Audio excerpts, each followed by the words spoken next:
सब register कार्यालयात लोकायुक्तची अचानक कारवाई।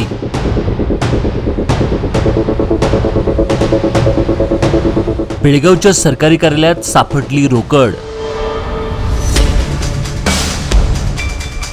दस्तऐवज तपासणी दरम्यान लोकायुक्तची धाड। लोकायुक्तचे पथक सक्रिय, भ्रष्टाचाराच्या संशयावरून झडती।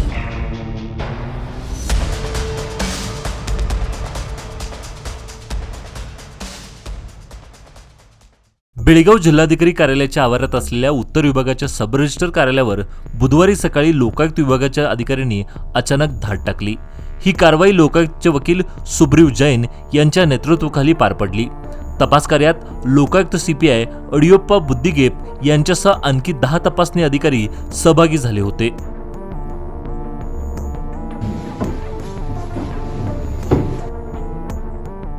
धाड टाकल्यानंतर कार्यालयाचे दरवाजे बंद करून दस्तऐवजाची सखोल तपासणी करण्यात आली। तपासादरम्यान रोकड सापडल्याने खळबळ उडाली आहे।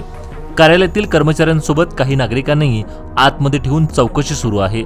दस्तऐवजाची छाननी, आर्थिक व्यवहाराची नोंद आणि अन्य दैनंदिन कामकाजाची बारकाईने तपासणी सुरू असल्याचं समजत आहे।